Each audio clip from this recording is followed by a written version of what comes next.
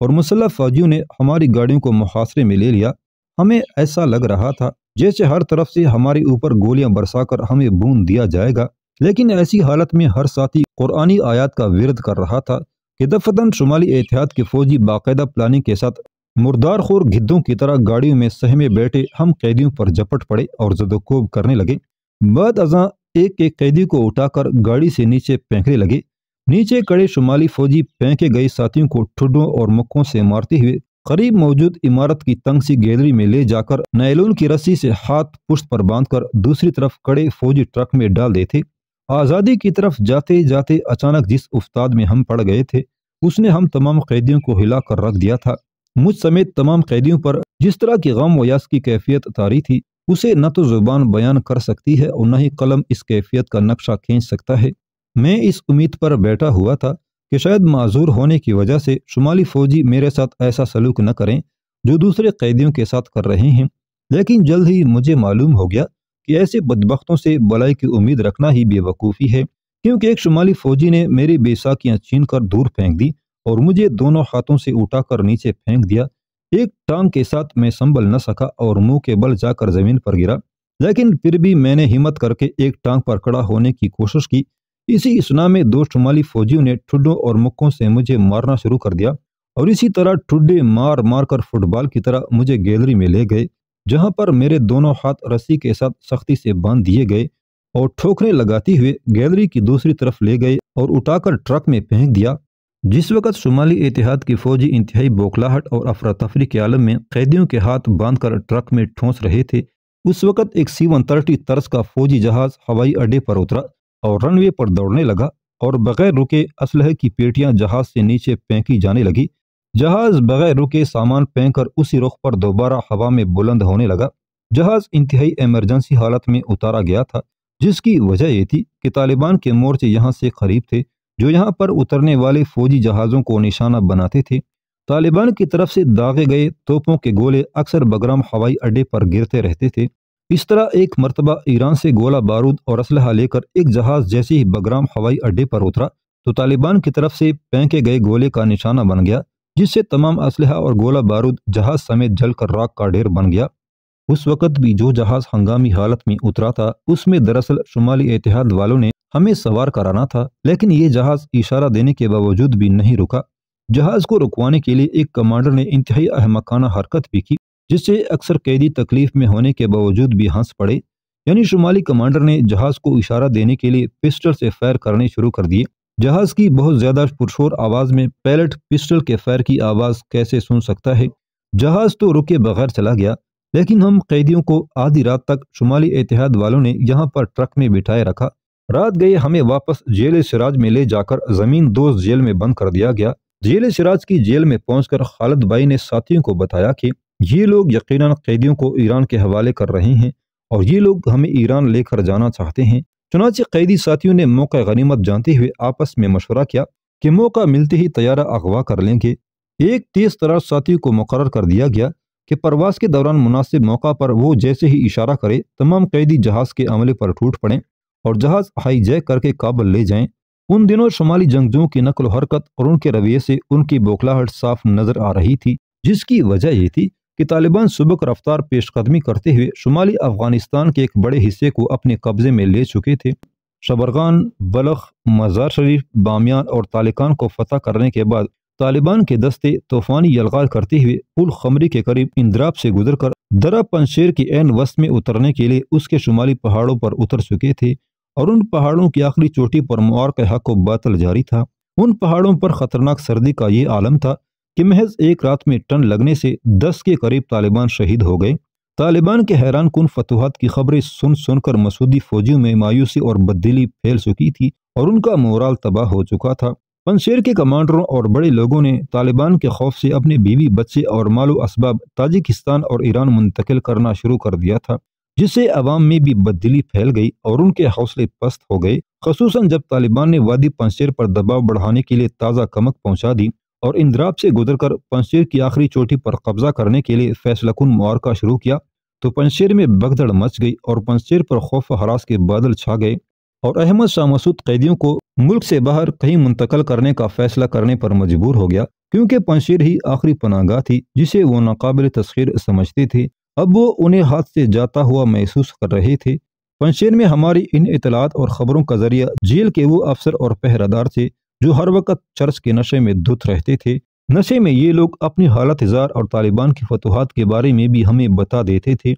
جس سے ہمیں بہت زیادہ خوشی اور طمانینت محسوس ہوتی۔ اگلے دن عصر سے کچھ پہلے ہماری مشقیں کس دی گئیں اور آنکھوں پر پٹیاں باندھ کر ہمیں دوبارہ بگرام کے ہوائی اڈے پر پہنچا دیا گیا، جہاں ایک کے بجائے 2 جہاز ہمارے پہنچنے کے کچھ ہی دیر بعد اترے اور ہمیں جہازوں میں سوار کرایا جانے لگا۔ اگر یہ کہیں کہ ہم قیدیوں کو جہاز میں پھینکا جانے لگا تو زیادہ مناسب ہوگا، کیونکہ ہر قیدی کو ہاتھ اور پاؤں سے پکڑ کر شمالی فوجی اس طرح جہاز میں پھینکتے جیسے لکڑیاں پھینکی جاتی ہیں۔ ان جہازوں میں عورتوں اور بچوں کی بھی کچھ تعداد سوار ہوئی تھی۔ غالباً یہ پنجشیری کمانڈروں اور اہل ثروت لوگوں کے اہل خانہ تھے جو وادی پنجشیر پر جنگ کے بادل منڈلاتے دے کر نقل مکانی کر رہے تھے۔ جہازوں نے اڑان بھری اور ہمیں لے کر فضا میں بلند ہو گئے۔ قیدیوں کے 2 جہازوں میں تقسیم ہو جانے کی وجہ سے طیارہ ہائی جیکنگ کا ہمارا پلان درا کا درا رہ گیا اور ہم کچھ بھی نہ کر سکے۔ شمالی اتحاد کے حکام نے نادانستہ طور پر یہ ہمارے جہاز اغوا کرنے کے پلان کی سن گن لینے کے بعد ہمیں 2 جہازوں میں تقسیم کر دیا، وگرنہ ہم 87 قیدی ایک ہی جہاز میں سما سکتے تھے۔ بھائی خالد ایرانی کو ہمارے ساتھ روانہ نہیں کیا گیا بلکہ اسے بگرام سے واپس پنجشیر جیل میں بھیج دیا گیا تھا۔ تقریباً 1 گھنٹے کی پرواز کے بعد جہاں قیدیوں کو لے جا کر تاجکستان کے شہر دوشنبہ کے ہوائی اڈے پر اترے، ہم 2-3 گھنٹے یہاں پر کھڑے جہازوں میں بند پڑے رہے، پھر کہیں جا کر ہمیں ایک ایک کر کے جہاز سے اتارا گیا اور دور کھڑے ایک بڑے جہاز والوں کے سپرد کر دیا گیا۔ میں اپنی باری آنے تک انہی سوچوں میں گم تھا کہ اب پھر مجھے ٹوکرے مار کر کسی فٹ بال کی طرح لے جایا جائے گا، کیونکہ بے ساکیوں کے بغیر تو میں چل ہی نہیں سکتا تھا، اور پھر بگرام ہوائی اڈے پر پڑنے والی ٹوکروں اور پٹائی نے مجھے ایک ٹانگ پر بھی کڑا ہونے کے قابل نہیں چھوڑا تھا۔ چنانچہ اس خیال سے ہی مجھے جردری سی آ رہی تھی، لیکن جب مجھے گھسیٹ کر جہاز سے نیچے اتارا اور نئے میزبانوں کے سپرد کیا تو مجھے کچھ تسلی ہوئی، کیونکہ نئے میزبانوں کے 2 آدمی مجھے بغلوں میں ہاتھ ڈال کر سہارا دیتے ہوئے اپنے جہاز میں لے گئے اور آرام سے مجھے جہاز کے صاف ستھرے فرش پر بٹھا دیا۔ جب تمام قیدی اس جہاز میں سوار کرائے جا چکے تو تمام قیدیوں کو جہاز کے فرش کے ساتھ منسلک زنجیروں سے جکڑ دیا گیا اور ہماری آنکھوں پر بندھی ہوئی پٹیوں کو اتارے بغیر مخصوص قسم کی کپڑے کی بنی ہوئی اینکیں چڑھا دی گئیں۔ اس جہاز کا عملہ زبان سے بات بالکل نہیں کر رہا تھا بلکہ تالیاں بجا کر اور اشاروں سے ایک دوسرے کو مخاطب کر رہا تھا۔ ایسا لگتا تھا جیسے ہم گونگوں کے ہتھے چڑھ گئے ہوں، کیونکہ ہم جتنا بھی ان کو مخاطب کرتے وہ زبان سے بالکل جواب نہیں دیتے تھے، بلکہ مخاطب کرنے والے کے پاس آ کر کھڑے ہو جاتے اور اسے کندھے سے پکڑ کر متوجہ کرتے